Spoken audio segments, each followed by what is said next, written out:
We're gonna get started here. I'm gonna record an episode. Just doing my mic check, 1, 2 kind of things because I actually started recording a few minutes ago, but then forgot my headphones. And the audio was all messed up. So we're gonna get started. So here we go. Welcome back to Finding Your Identity, the podcast about finding your identity. That's just I don't know. I forgot how to do this, so bear with me, okay? Okay. No. Okay. Let's try this again. Welcome back to Finding Your Identity, and I have been gone for a little while, so I need to get back on the horse. I gotta saddle the microphone back up and jump on and ride it into a new episode because it's been a while. But yeah, I've been away since February. It was February 25th when I released the last episode, and I apologize. There's been a couple things, going on in the world. A few things, some minor pandemic. And pandemic is not a scary word. So, yeah, kind of no excuse, though, because technically, things didn't start to really hit the fan until the middle of March. And I guess, was waiting for something, waiting to exhale or something.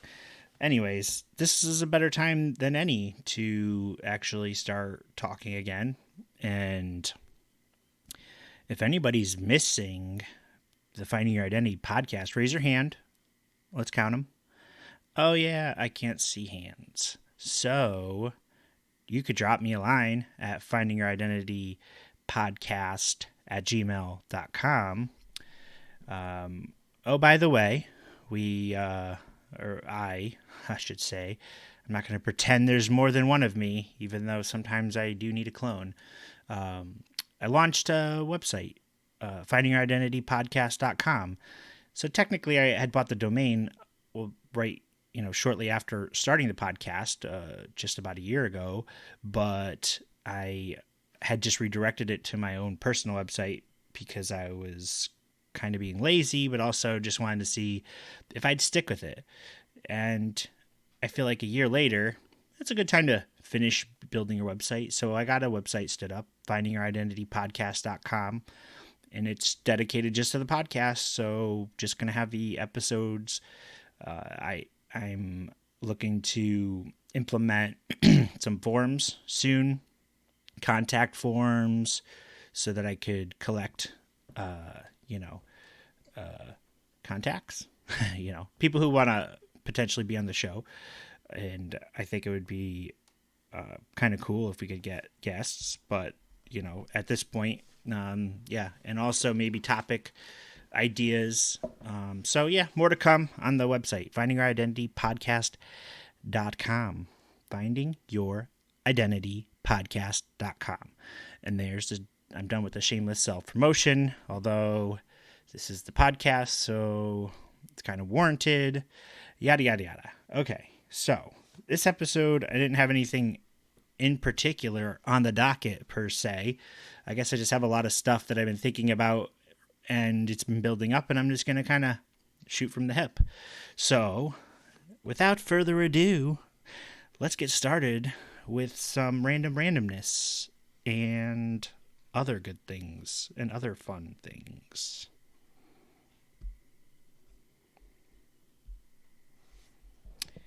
Yeah, that sounded great, right?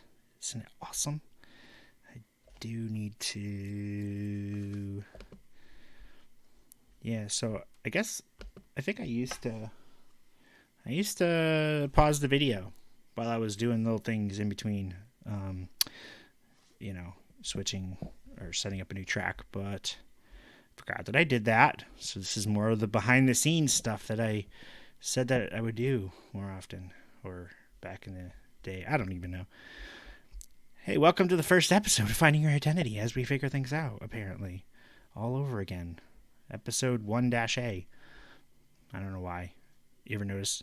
Oh, no. I'm not going to go on a tangent. I need to do a tangent. I'm going to do a tangent. It's going to be recorded.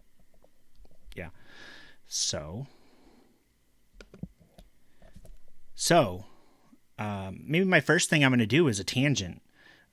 Because, if you don't know, I record a video of me recording the podcast.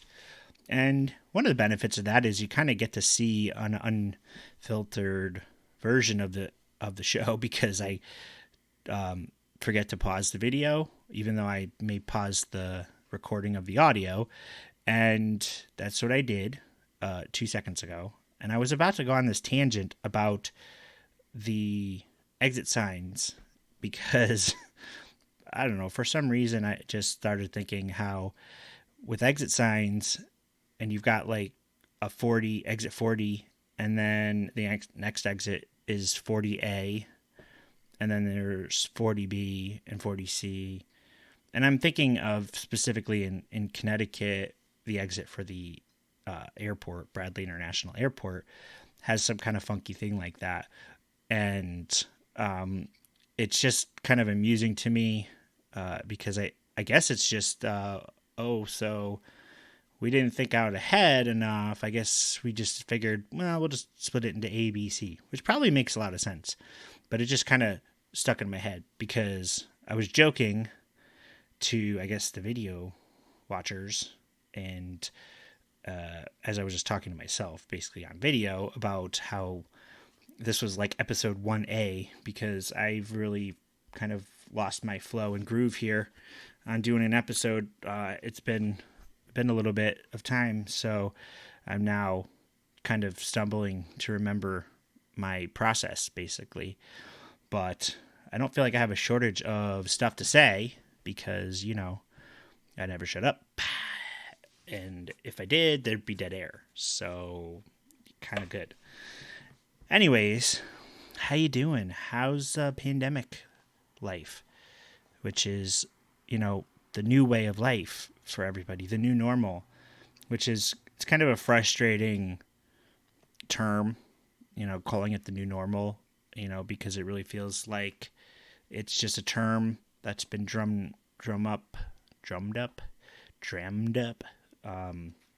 invented to try to quell people's nerves and concerns about the fact that you've been basically told to stay in your house for so long.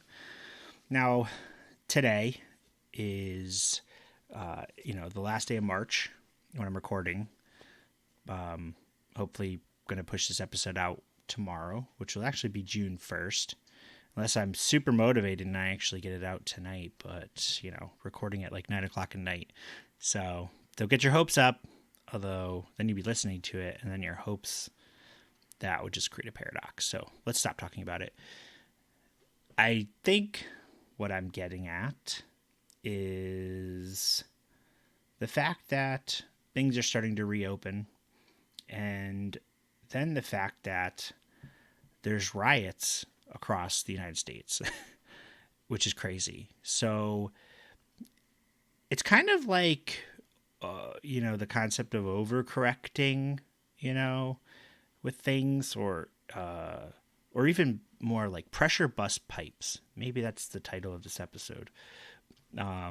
Because everybody's been cooped up and, a lot of people have lost their jobs. I'm fortunate enough to not have lost my job, and doesn't mean it's not going to happen in, who knows, a couple months or so, if there's even going to be a United States left standing. But more than that, like, I don't think anybody's job is particularly guaranteed.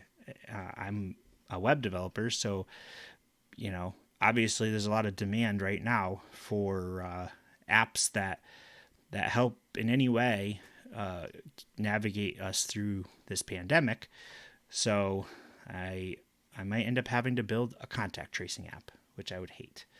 But you got to put bread on the table, Anyway, so people are just kind of going nuts right now, and it kind of feels like, you know, we went into the state of lockdown, and everybody was told to stay home, and ordered, told, suggestions, whatever.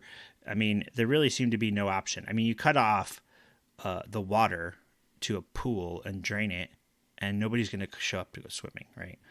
So there wasn't much to do, anyways, other than, go and try to go shopping and not go the wrong way down the aisles and have people give you the stink eye or even yell at you, which is amusing, but it is what it is. That is the new world.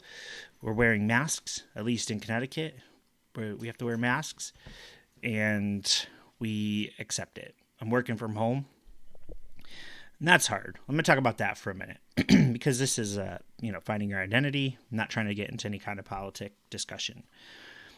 Working from home has been interesting, and it's been a little challenging because, it's kind of chaotic and noisy. The kids are trying to do distant learning.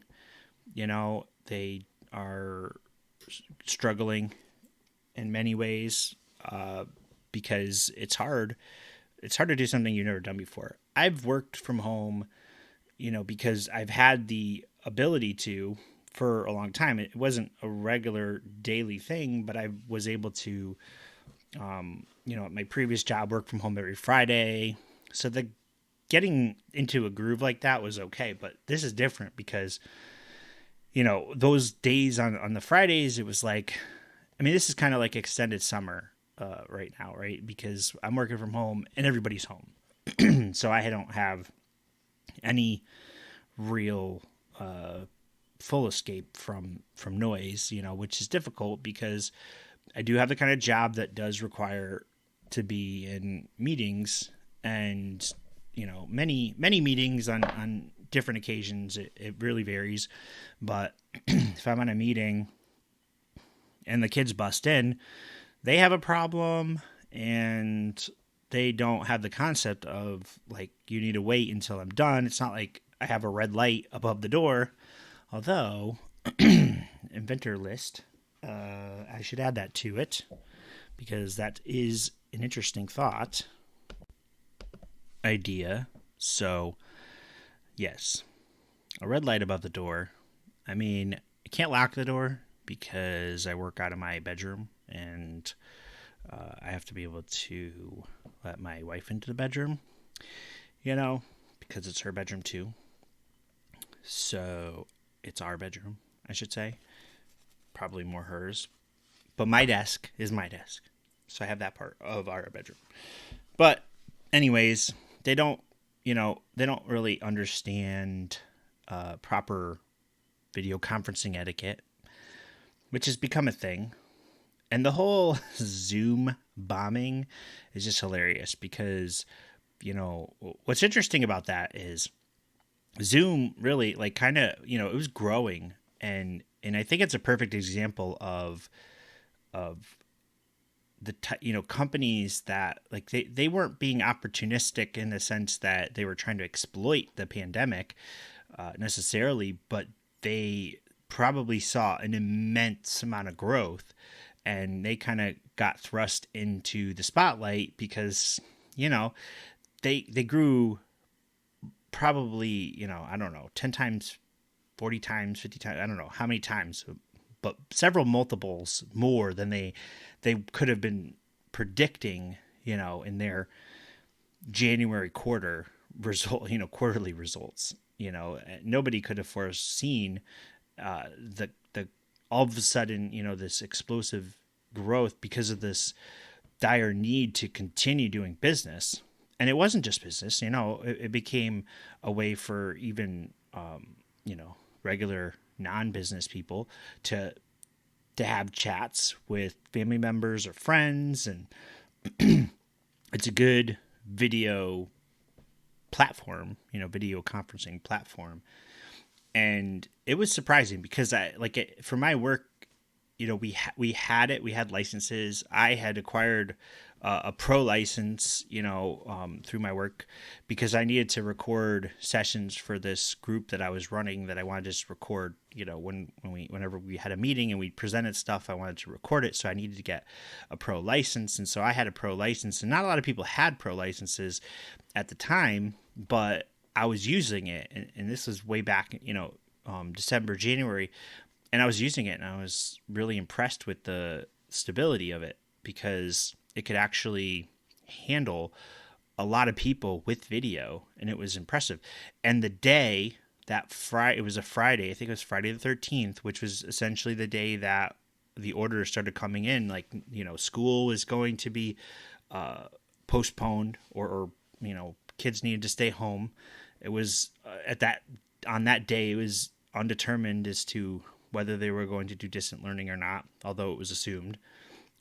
As far as work, it was conversations with management and my boss, and okay, what's gonna happen, and it's like very likely, it seems like everyone's gonna be told to work from home. They started doing tests, which was very interesting. They said, okay, that Friday actually was the first test they wanted to do through my work to test the network. So they told everybody to work from home and really hammer on the network. And it just so happened that we were having this developer day, and we needed to have 150 to 180 developers on a call participating in this event. And so we're like, let's use Zoom. I was like, let's use Zoom. And Zoom actually has these features, which are called breakout rooms. And so it kind of worked out perfectly, because the nice thing about that was, so I was the host, so I could create a breakout room, and then I could put people in the breakout room and then send people off to those breakout rooms, and they'd basically be broken off into a subset of the main meeting as individual video conference calls. So, if you had 100 people, and then I just separate them out into groups, those smaller groups of 10 would go off into their own breakout rooms, and I could jump into the rooms, I could move people between rooms, I could send people to rooms, and I could close the rooms and bring everybody back. It was very powerful, felt great. I've done it twice already.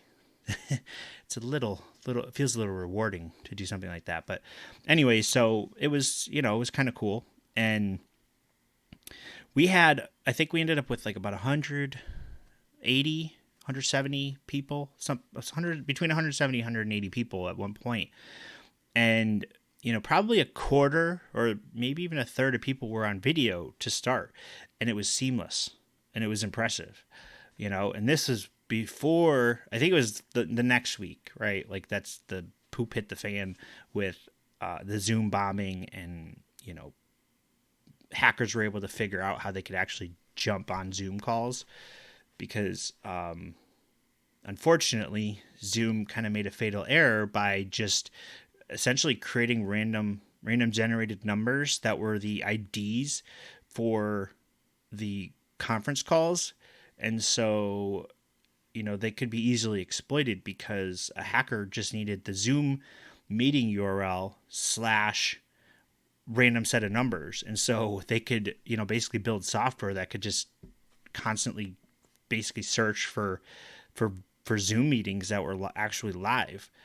And they were able to do that and crash meetings. And then, you had some people that were racist joining the calls, and then obscene things, and just terrible. It just, it was unfortunate. And then Zoom was like, apparently lied about being end-to-end encrypted and all this nonsense or whatever. But I just saw yesterday, or the day before yesterday, what's today, Saturday? So I think it was Friday, that the Zoom's valuation is $50 billion, like as of this past week, because they're publicly traded. And that's insane. I don't know what their value was before, but I have to imagine that it's been multiplied. That's a multiple. Maybe it was worth 10 million and went to 50 million, but either way, that's impressive. So that was kind of interesting little side conversation. But, that was the new life, the new normal was like kind of having to learn to cope with video conferencing. And there's a lot of funny ones. Like I saw one where this woman, she was all, dressed up and she was on her video conference, and her husband walks around the corner and he's he's just in his underwear, and he like freaks out and he's drinking coffee, he spits the coffee back in, he tries to get away really quick and he walks into the door frame. It's just really funny. Like, I mean, but that's just kind of the classic thing that I think people had to face a lot of problems, but that one made me laugh. Because I picture myself as the husband that would do that. Like come around the corner, just got out of the shower, no towel, run into the wall, knock myself out. Then my wife has to turn around and administer CPR while still on video conferencing. And yeah, how embarrassing for me. But anyways, that's my divergence into Zoom meetings, I suppose. That's, I don't even know. It's probably a good time just to take a quick break because it feels like it. So I think we're going to do that right about now. Trying to take a break here. I swear the neighbor's dog started going nuts. I don't know what. What the heck is he barking at? It's nighttime. Can you even see anything? I mean, my sweet pup is laying down in her bed and conked out. She's tired, but she doesn't do that crazy nonsense. She's good.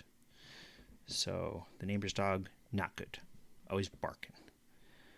Yeah, that's yeah. Oh, I can make myself laugh when I think of these things.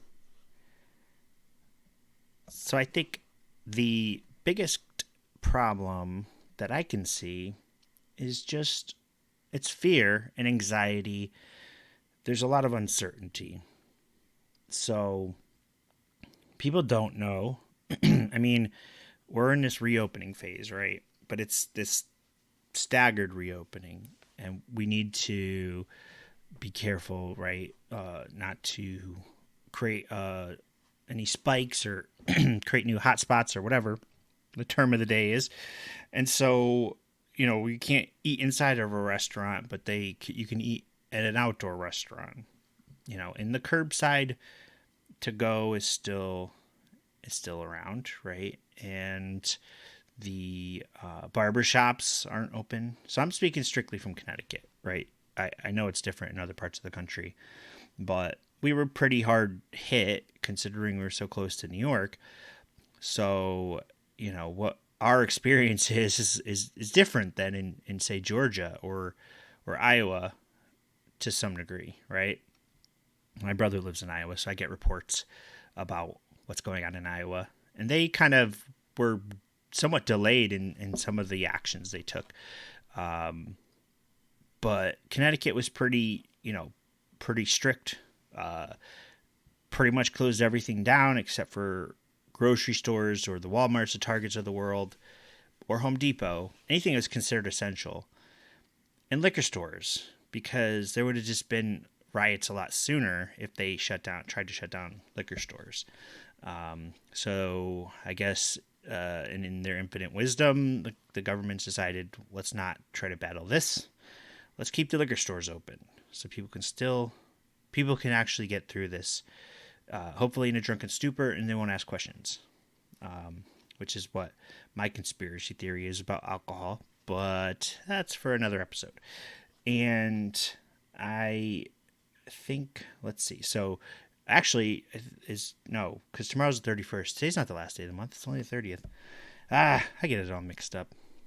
It's like 30 days past September, blah, blah, blah. I don't even know the rest of it. So obviously I don't know. Tomorrow is the 31st of May, and June 1st, which is Monday, I believe the barbershops and salons are going to reopen. Now, what about a tattoo shop? Is that considered? I mean, that's close contact. You're working on another person, right? Like you're working on someone's hair. So that one was grouped in there. But the problem that I'm seeing is it's not super clear, right? Like I have a leopard gecko, he's a cute little lizard, and he eats live crickets. And so when this thing started, I started to kind of get a little nervous because I'm thinking I'm not going to be able to get my live crickets from the place where I always buy it. There's a pet store up the road, and I hate getting them from PetSmart or Petco because they don't seem to live as long. I don't know if it's just because they're factory manufactured live crickets. I don't know what the problem is, but they're just not as great of a quality. I mean, bottom line. And so that was like a big concern for me was like there's nothing specific for like this offshoot kind of retail location, right? But I guess it fit under essential retailers. So the place where I go to get crickets is still open, and I like the guy because again, I think he just kind of provides better product. And plus it's really cool because he's got a lot of cool reptiles. He's got some ball pythons, and he's got a rhinoceros iguana, which is just cool, and a ton of different types of chameleons and different types of geckos. It's a cool place to go. Anyways, so it was good to it was good to know that was going to be the case, that that place is still open. But there still seems to be somewhat like gray areas, like, so obviously like an antique shop is closed. But, if it was like a specialty, I don't know. Like, I mean, not thinking specialty antique shop, but like our specialty shops, like this guy, like I guess he's qualified because he's a pet store, right? So that makes sense. But, that's the thing that I feel like if there's certain kinds of stores, I guess it's not super cut and dry. People have a hard time thinking, is it going to be safe to go back to wherever, right? So even some barbers and salons are kind of like, I don't want to open. Like I don't feel safe, or I don't think my customers are going to feel safe, or whatever, right? While other ones are like, yeah, let's, give me the masks. I'll disinfect every chair. We'll put UV lights or whatever the heck it is, to sterilize the place, and the capes and whatever, I mean, hairdressers have to be pretty clean anyways. You could transmit other problems, staph infection, like, so you got to be careful. It's not just something you can easily just be careless about. So that being said, I think, there's still, what I'm getting at is there's still some uncertainty and apprehension. People just don't feel comfortable going back out. And, it needs to be clear that it's really like, don't try to not go out, but then there's people who are kind of forced to go out because it's like this stuff reopened, right? So there could be like hairdressers, like they have to go back to work, right? So they're going to get their unemployment benefits are going to basically stop, because they were, if you're collecting them because you're furloughed, right? You're no longer furloughed. You have to go back to work. Like my brother, who works in manufacturing, kind of got told this. I think he might have actually worked through the whole thing, but I think there was a period of time where he was kind of they shut it down. So I don't know if he was technically furloughed, but that type of thing just seems kind of crazy to me, because it does kind of feel like arbitrary, especially since he works for a manufacturer that makes outdoor grills. How is that essential? Like outdoor grills for wealthy people, because these are like those super high-tech stainless steel outdoor implements that are built into the side of the bunkers in the backyard that's next to the Olympic size in ground pool. with the water feature in 12 slides, so how is that considered essential? Come on, man. I don't know. That's a separate thing too. Anyway, so my main point is that it's just a lot of uncertainty. So a lot of people don't know what to do right now or how to feel right now. And then you have riots across the country, and it's just like, okay, are we becoming unhinged as a society at this point? Like, I get it. Like, the protesting is important, and what happened to, was it George Floyd, right? So the poor man, like, regardless of color, like, this poor man was killed, and by another man, and that is sad and unfortunate. And I'm talking as a somewhat white guy, because I do have Hispanic blood, but mostly white guy who doesn't really understand it in its full capacity, because I didn't have to grow up under the conditions of being black and having people be racist against me. And I'm fortunate, and I try to understand it, but I'm never going to fully understand it. But what I can see is things getting out of hand, with the protesting turning into looting, turning into destruction of property and burning down buildings. And even, authority figures, not like police officers, but, members of the community, celebrities, people are high profile people are condemning it, and it's just being ignored. And to me, it feels like there's just opportunistic people out there who are taking advantage of the situation. But this is definitely, to my earlier point, like, it's a pressure bust pipes thing, because everybody was kind of forced to stay home. And there's a whole another debate that can be had about whether we should have been forced to stay home altogether as we did.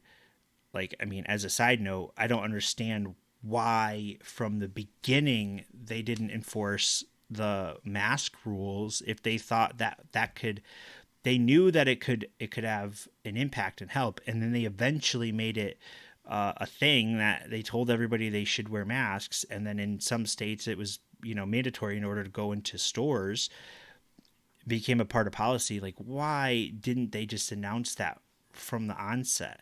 Like, why didn't they just cut off access to nursing homes as soon as it was apparent from Washington state that the outbreak that came over from China, it affected a nursing home, and it killed a bunch of people in a nursing home, right?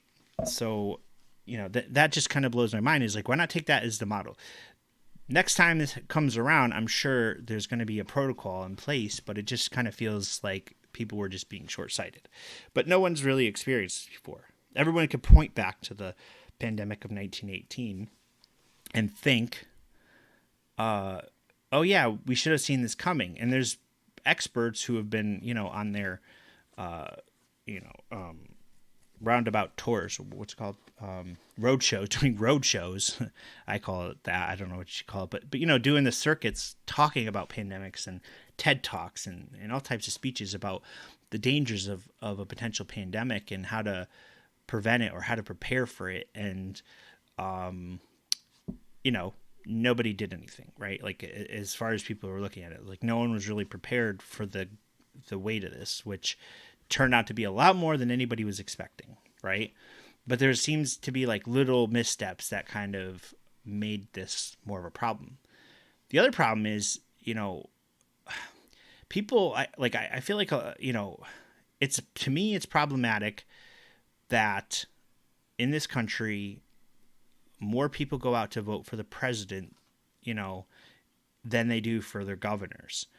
And it should really be very apparent after this that the governors are the ones that actually have the power in this situation. And those are the ones that you want to vet very thoroughly before you elect them into office. And it's hard. I feel like if they could figure out how to avoid the voter fraud, which to me feels you know, it kind of feels like there's got to be a better method out there. I'm not going to try to suggest one, but there's got to be a better system of a verification, of votes, right? So that you could potentially do remote voting, not necessarily, mail-in ballots. I know online systems could theoretically be tampered with, but everything kind of feels like you put a lot of effort into collecting census data through census, through physical mail-in things, and census data is very, very important, right? And it's like that system obviously doesn't get tampered with as much because there's really no gain. Like bad actors have no real benefit to messing with the census system, or they're not smart enough to recognize that if they did, that they could benefit in some ways. But the census data has a lot to do with a lot of things. Like it could totally disrupt a lot of things if the census data was tampered with and made to look smaller than it really is, but anyways, so I hope people can walk away from this and realize that you need to vote. You need to very, very much vote for local officials. Mayors important, but to me, governors. Like to me, this is 100% an eye-opening experience about the power of governors. And you want to make sure you have the right governor in place for something like this. Governors can, essentially take over with executive power, put in place executive orders unrestricted, as we're seeing in Connecticut. That's just left and right. It's just happening. Our legislator walked away, and I don't think I've heard anything about them doing anything other than I think maybe they did something with payroll protection. It must have been the payroll protection stuff. Like I think that's it. The loans, right? Helping businesses get loans to hopefully use in the right way to pay employees. Although I heard a crazy story about this guy who actually happened to be dating this reality TV show star on the show Love and Hip Hop in Atlanta, I think, who basically lied and said he had a bunch of employees, like 100 employees, got a $2 or $3 million loan, and then spent it on himself, and then foolishly bought big ticket items like a Rolls Royce and an $80,000 watch and jewelry. Like it's not traceable. Like nobody's gonna get suspicious when you trade in your Toyota Camry from 1986 for a Rolls Royce. Yeah, smart guy. But anyways, the governors are the ones to really be focusing on. The next gubernatorial election, I think it is, next election where we elect a new governor, at least in Connecticut, it's gonna be a battle, and it's gonna be. I wish it was this year. Obviously this is a presidential election year, but I think it's in 2 years, 2022. But it's gonna be a big deal. I don't think people are happy with our governor. And I think there's sentiment around the country. You're either loving what your governor did or you're not. Like my parents in Florida, they love what the governor did in Florida, and he's one of the few that did a mass shutdown of access to nursing homes and saved a lot of lives. That didn't happen in New York, although I think. I don't know. I've got mixed feelings about Cuomo, and I think it's hilarious that they have a term, the term Cuomo-sexual, which I'm not entirely sure if it applies to Andrew Cuomo, the governor, or Chris Cuomo, the CNN correspondent, but it's just hilarious. And I've definitely seen reference to that and people calling themselves Cuomo-sexuals, and that's just funny. But, definitely, there's no term for Lamont. Lamont. He's just lame. Yeah. I don't know. I don't like what he's doing. I think he's just kind of trying to be a mini Cuomo, and that's unfortunate. And we're sitting here. Let's see. Like I said, May 30th. We don't really see any kind of real openings until June 20th. So we still have 21 more days of semi-isolation, or semi-quarantine. I don't know what you want to call it, but it's tough. It's a tough pill to swallow. And I think that's kind of the thing to help you get through this is the hope.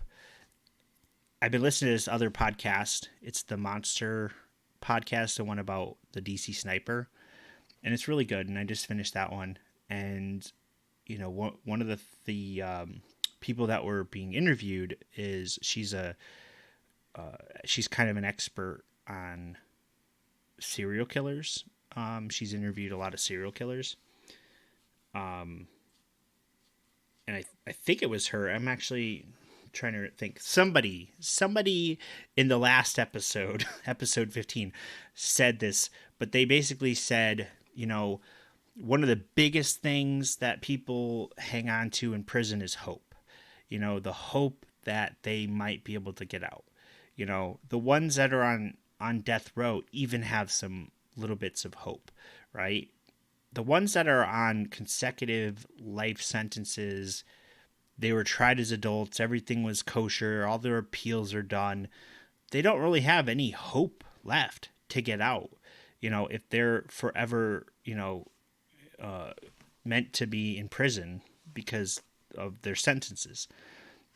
The DC sniper kid, he has a little bit of hope because he was a juvenile, and there's like this potential for him to get out on parole at some point, and that's just kind of crazy. But bottom line is that comment about hope, and I feel like at this point, like all we have is hope. All we have is for the hope that we're gonna get to a vaccine soon, and the hope that we can find some kind of new normal, the hope that we can get the economy up and running, and that the businesses that had to shutter can come back. Even though like there's, in all likeliness, this is a cleansing of bad companies or bad businesses, the ones that were not doing so great, and maybe they weren't doing great because they weren't doing things honestly or ethically, or they weren't managing their business properly, and it's kind of the separating the hay from the chaff, I think is the term. Because the hay is the good stuff that you're going to feed your horses or whatever animals eat hay, and the chaff isn't good for it. It's all the dirty, dusty stuff, right? This hopefully is what can help weed out that the bad businesses, the ones that really shouldn't have, the ones that have been kind of floating along, didn't have really good, or didn't have well-run companies, didn't have good business ethics or business practices. It's unfortunate because those people that were working for them relied on them for a paycheck, but they might end up finding, bouncing back and finding something better. One of the quotes I saw that said, I think it said the good businesses will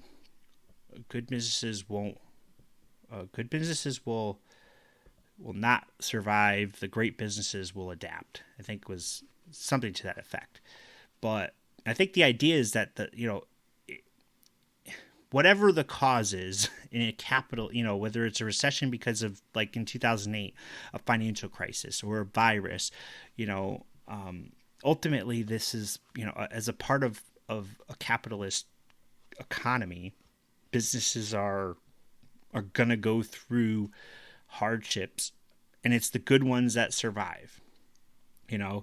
It's really sad that Sears kind of went the way that it did, and might ultimately just gonna disappear, in in the form that we knew, because Sears had been around for so long, right? Like 150 years or something like that.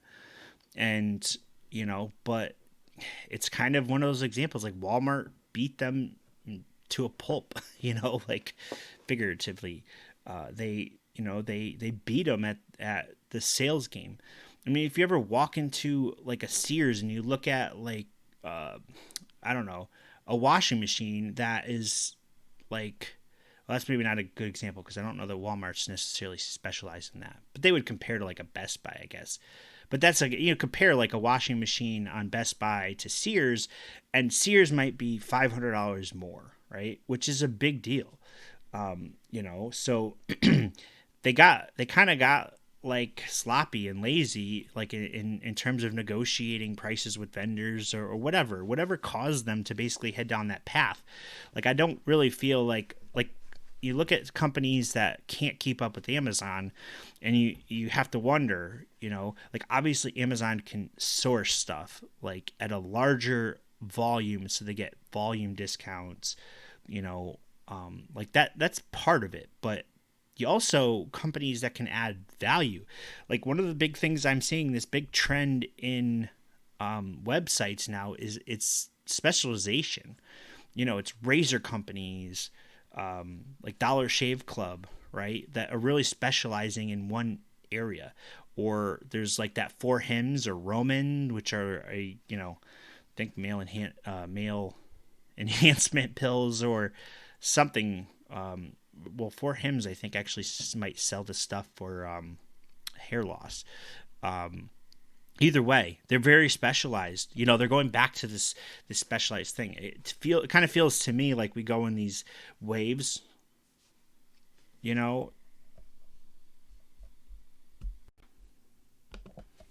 Where it's big box to specialized, right? So you went through this period where it was like smaller businesses, niche businesses, and then all of a sudden you start having to consolidate like all these smaller businesses to sell more and more things in one store, and then you end up with a Walmart type of place, and then it's like a big box store. But in a online world, I think people recognized, okay, so it started off kind of specialized, and then it evolved up into like an Amazon type of website, and now people can't compete with them. But then they start going back to specializing, where they can deliver a lot more value because they're focused and they're specialized, right?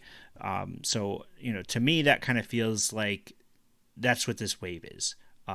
You see it, there's a big wave with the, what is it, not farm to table, but like the food, you order food kits, I guess you could say, like, was it Farm Fresh or Hello Fresh or something like that? So you basically go online and you order a meal, and it's the kit for you to prepare. So you get it delivered, and it's all the fresh ingredients, and then you kind of throw it together and cook it, and it tastes like restaurant quality, I guess, in theory. But that's the thing, is it kind of feels like that's where we're heading. And I think I went on like 15 tangents and lost my whole train of thought on what I was talking about. So I'm going to take a break for a second. Yes. Because I'm blanking. I don't even know what the heck I was even talking about. I feel like I'm getting to a point where I'm losing my dying mind. My dying mind?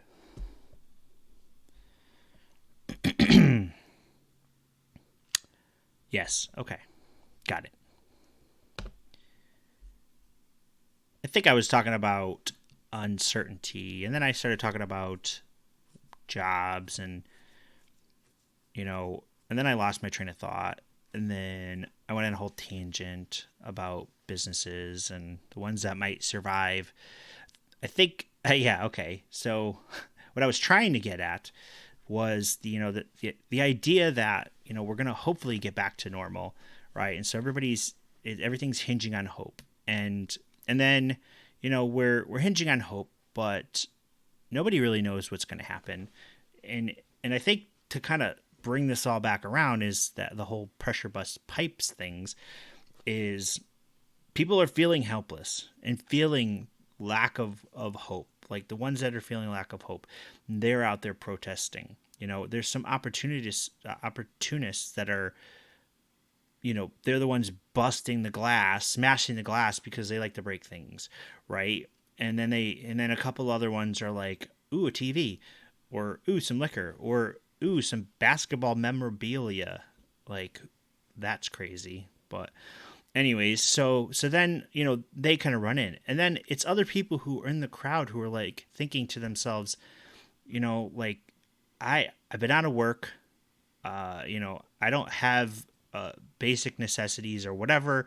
I don't know if they're thinking this, but they're just thinking like, I don't have anything. Like what do I have to lose? I guess is what I'm getting at.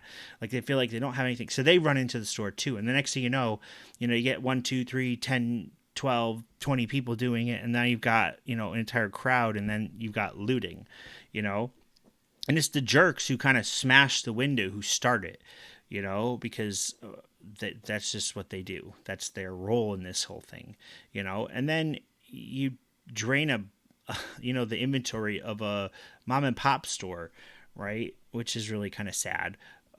You may feel good because you stuck it to Target, because you smashed up a Target and looted it, and you think, oh, they're the big retailer, they can afford it. They price gouge us or whatever, right? Like this is just not the way to get stuff done. This is not the way to spark change, Like the first day or two was sending the message, right?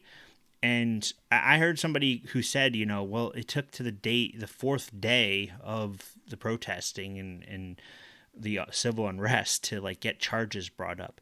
Like that's on the stupid police departments or prosecutors or whatever. Like for having their new protocols. Like we're going to have new protocols for the pandemic. Their new protocols should be like when there's like a nationally televised death and like regardless of whether like there's any backstory to it or explanation for it, like you need to take immediate action. At least be like, we took them into custody, or at least tell them what you're doing. Don't wait and act like nothing's being done about it. Like we're handling it internally because that's our policy. That's BS, because that's where you run into this kind of problem. Hopefully that's recognized after all this, because that's what should really be like what's taken away from this is that like it's processes, it's the red tape, it's the outdated protocols that are screwing us over. The pandemic, like it's like all the red tape that they had to clear just to get like things going with trying to get a vaccine, trying to get personal protective equipment, all that stuff. Like that all like took a freaking pandemic in order to get that all going, and that's really frustrating. Like, and this is like, it's taking 5 days of major cities burning for them to like, I'm hoping they recognize that it's the stupid bureaucratic processes that are screwing us over, that are getting us to this point where, people are getting sick and tired of inaction or what looks like inaction, just explain to the public, like what's going on. I feel like that was one of the things, at least in the beginning, and I think was why, Cuomo-sexual rose up as a term, was because Cuomo got out there and he explained in simple terms, like on Reddit, it's like ELI5, right? Explain like I'm 5. He explained it, like in simple terms, and people felt like, okay, like deep breath, like we can do this. They're not doing that with this protest stuff or the freaking, the nonsense with the extra violence that cops are putting onto people, and like this one dude, who unfortunately shares a first name with me. There's nothing I can do about it. But unfortunately, like, this dude was a bad dude. He had a history of bad things like going on in his record, and like he really shouldn't have been a cop like anymore. After all, like after years and years of gross misconduct, right? Like he just shouldn't have been a cop, and this could have been solved. But that's the thing, is there's no like communicate. No one's stepping up like and immediately like taking action on it, and helping to quell like the situation, like concerns. So we're lacking hope. I think that's the takeaway. Like, we need hope. Things have built. People are, feeling the pressure, and there's just a lot of uncertainty, and people, fear and uncertainty. So we're at like 50 minutes, like, and I think this is probably a good place to talk. No, let's talk more for another hour. No, I mean, stop talking, I should say. I do hope to come back with another episode. I feel like I missed doing this. I just kind of got caught up in my own stuff and stopped talking. And I hope people are listening to it and enjoy it. And again, on Twitter, like, you can reach out. So you can go to Anchor too. Like, if you listen through Anchor, any of the platforms, you can do ratings, but I'm going to get the contact form. That's like first thing, or some kind of method of communication through the website, because that's findingyouridentitypodcast.com. And I want to say thanks for listening. And until next time, this is Finding Your Identity.